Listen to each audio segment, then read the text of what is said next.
Here we go again, y'all.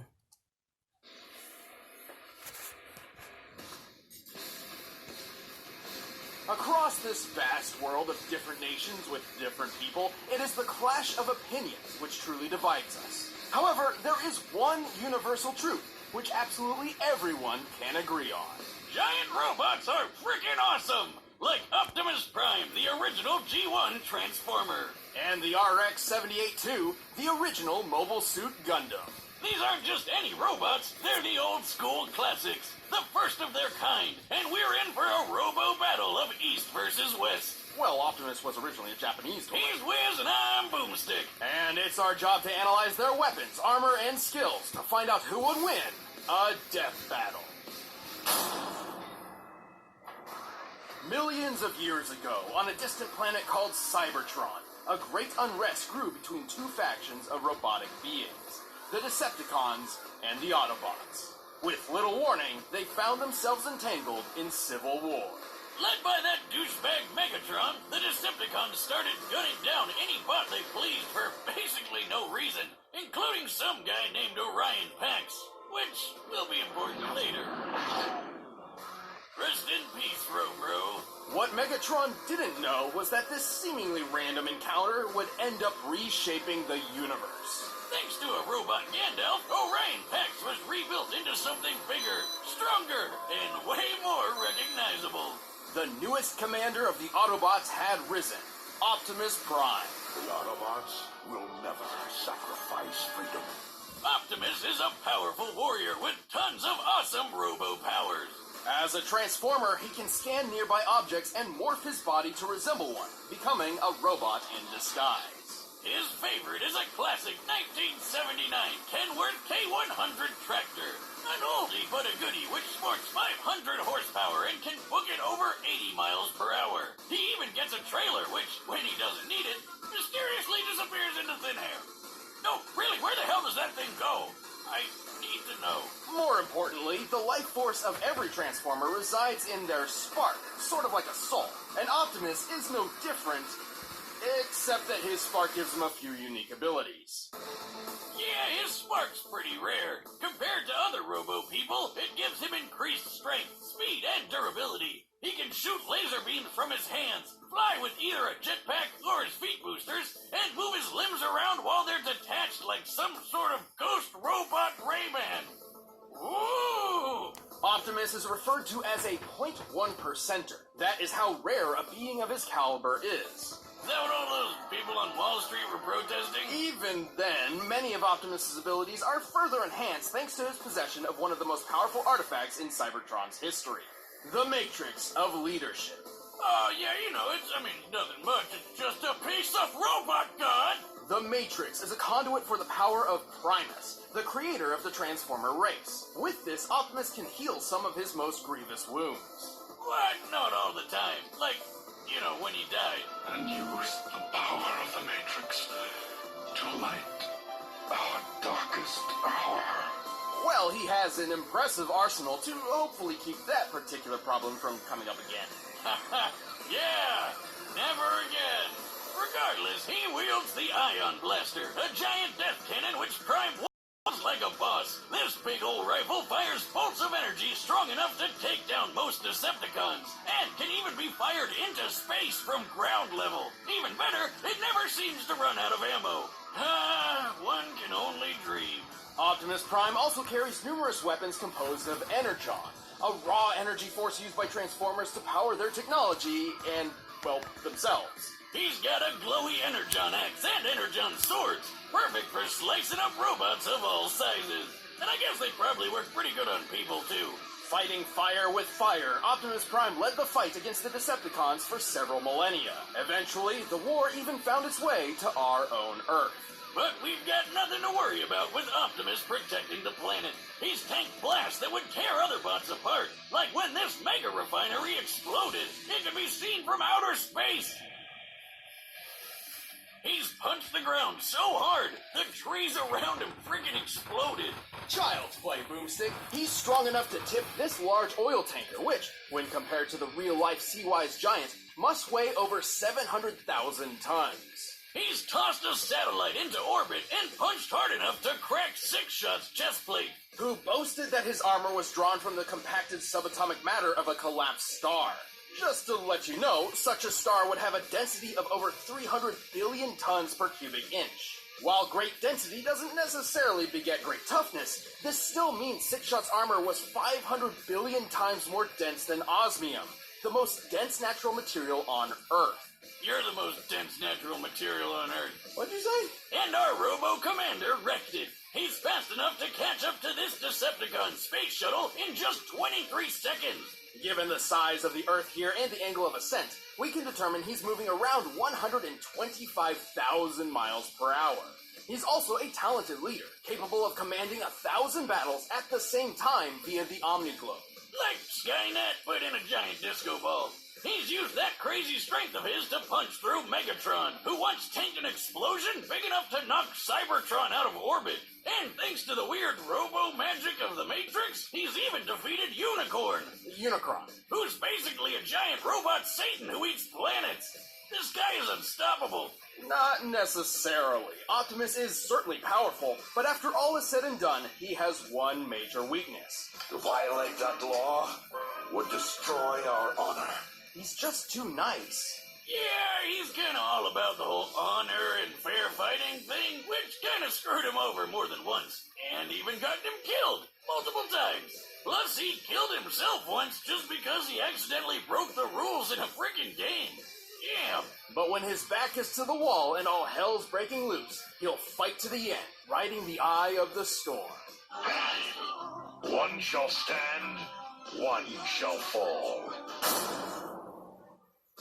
In the year 2179, humanity has embraced the stars. Well, mostly. Right. After a somewhat united humanity expanded across the solar system, the ideologies between those on Earth and those in space began to drift apart. A new space-noid republic, the Principality of Zeon, arose to challenge the Earth Federation. Space-noid? That like the Domino's pizza mascot, but in space? No, more like space Nazis. Oh, well, I guess it's no surprise that they started a war by gassing a populated space colony and dropping the whole thing on the planet. Man, that's messed up. But that's just how it started. For the real star of the show, some smart guys put their heads together and came up with the coolest thing they could think of. Giant fighting robots! These were mobile suits, and one of Earth's nuttier engineers had developed a suit which would put all others to shame. This was the RX-78-2, otherwise known as the Gundam. There have been lots of mobile suits named Gundam, but this was the original granddaddy of them all. This experimental mobile suit was hidden on a remote colony, but before its maiden voyage with the equally classified white base could begin, it was caught in a surprise Zeon attack. With just 2 Zaku suits, the space Nazis wiped out almost all of the white base's military crew. The only people left to save these secret projects were civilians, who had no idea these things even existed. Among those who rose up was a young boy named Amuro Ray.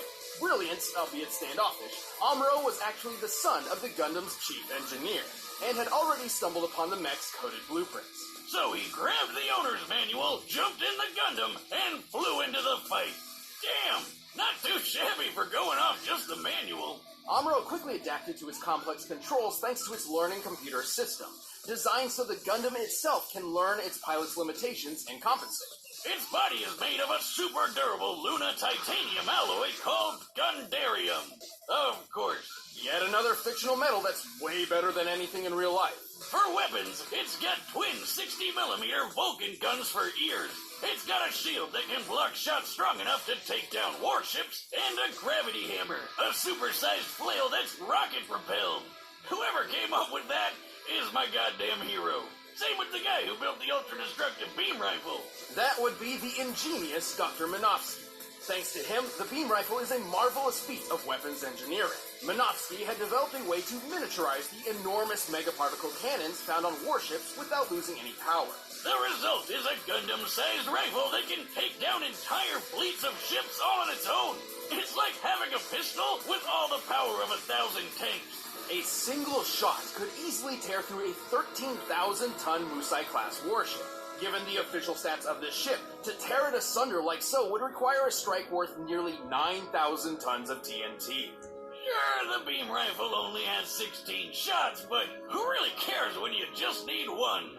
Last but not least, the Gundam carries 2 retractable beam sabers. Because you can't have space battles without royalty-free lightsabers. But all these amazing weapons would be useless without an exceptional pilot. Despite still technically being a civilian, Amuro became the main pilot for the Gundam. Turns out, his skill was mostly thanks to his previously unknown abilities. Amuro was a new type. Like, Pokemon? See, apparently humankind was never meant to live under gravity's pull. In space, without it literally weighing down their souls, some humans develop psychic powers. That is the dumbest backstory for why someone gets powers, and we've heard a lot of them, Wiz. So what, he can, like, read minds or something? Sort of. These powers and their capabilities have little definition, often differing between different people. Most new types can instantly understand each other upon contact, even drawing kinship between sworn enemies. Amuro's abilities in particular grant him something akin to precognition. He can predict exactly what will happen on the battlefield and where his enemies will be, and can capitalize on it if he reacts fast enough. How could he possibly predict I'd attack from the other side? He shot down targets too fast for the eye to see, and navigated his friends through a collapsing fortress with no casualties. By the end of the war, his own reflexes were pushing the limits of the Gundam itself. A magnetic coating was added to the Gundam to compensate, reducing the suit's friction and increasing its speed by 27%. Over 14 years of military service, Amuro became a legendary pilot. He even learned how to use these super fast funnel guns with his Psycho-Wuzza powers. Speaking of speed, the Gundam is comparable to the Red Zaku piloted by Amuro's rival Char, which is 3 times faster than the standard green model. During the first large-scale battle with mobile suits, a Zaku flew through the battlefield in 7 seconds. By comparing the 1,072-foot-long Magellan-class starships in the distance, we can tell the Zaku flew over 7 miles. This puts the standard Zaku's top speed just under Mach 5.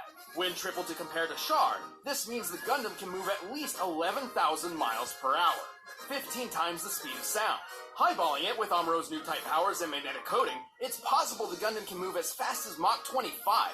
Though anything over that would put it dangerously close to re-entry speeds, which its chassis cannot survive on its own.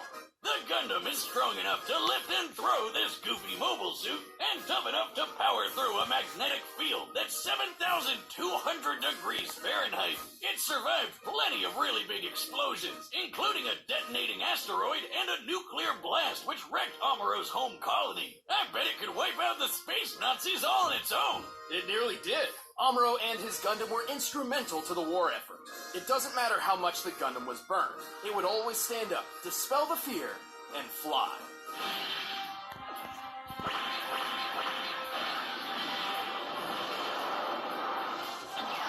Die!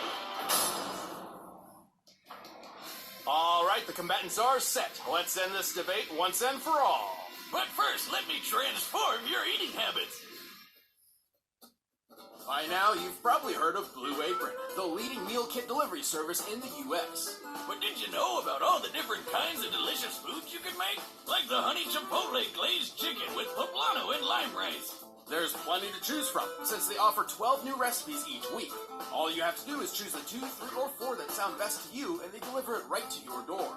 Plus, it's super simple to cook. It's got easy-to-follow instructions and perfectly proportioned ingredients. They're non-GMO, and the meat has no added hormones. My favorite part is feeling like a master chef, making creative and delicious meals with my own hands. You guys really need to try it out. It's pretty nice coming home knowing I'll have a delicious meal I can whip up with ease.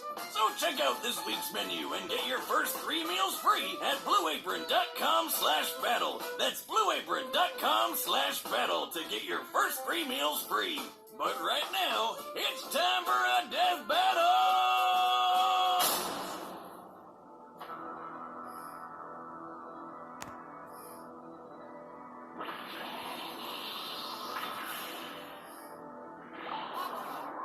Amuro, come in! Where are you? I'm checking something out, Sailor. It's more than meets the eye. Get your butt back to Whiteface. If there's trouble, we can't send backup. Let's roll.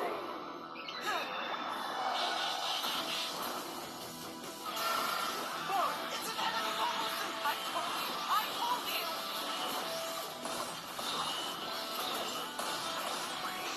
Too fast!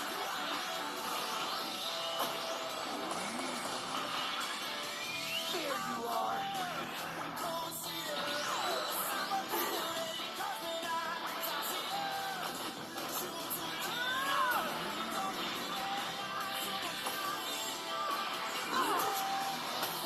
My old Decepticon. I have been in battle for countless eons.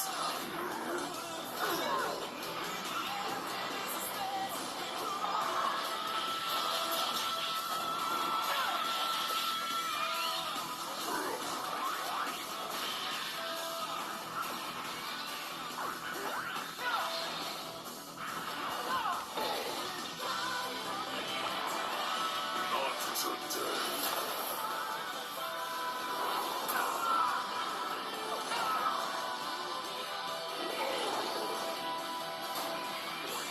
Only one shot left.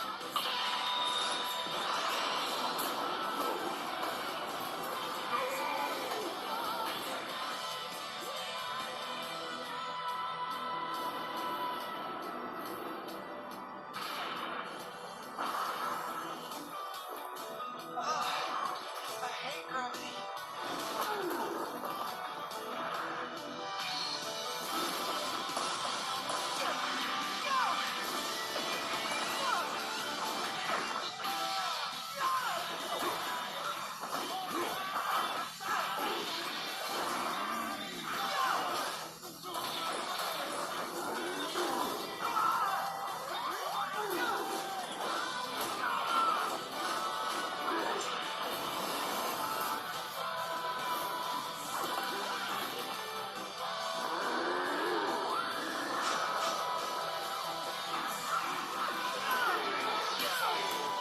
Stop that.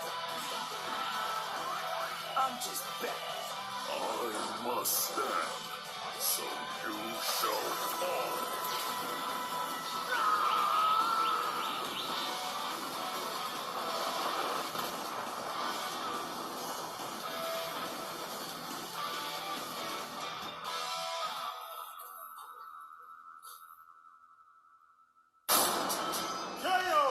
He's got the touch! He's got the power! The Gundam was an impressive machine, and Amuro was a skilled pilot, but Optimus's millions of years of battle experience completely overshadowed Amuro's 14. Also, we already know that Optimus was over 6 times faster and 9,000 times stronger. Holy hell! Who knew Optimus was so freaking buff? But the Gundam held plenty of its own advantages. With Amuro's super future sense powers, he could keep up with Optimus's speed. And with the Gundam's firepower, who cares how much it could lift? Unfortunately, the Gundam's limited ammunition meant this couldn't last. And even then, Optimus could certainly survive a shot from the beam rifle. Remember that refinery explosion Optimus survived? The one you could see from outer space? This blast left an enormous gash on the planet Cybertron. To measure the power of this explosion, we needed to compare it to the curve of the planet.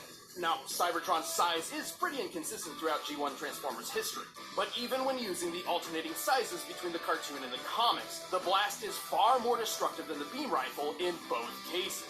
And Optimus just walked right out of that bitch. And this isn't some weird outlier just out of the comics either.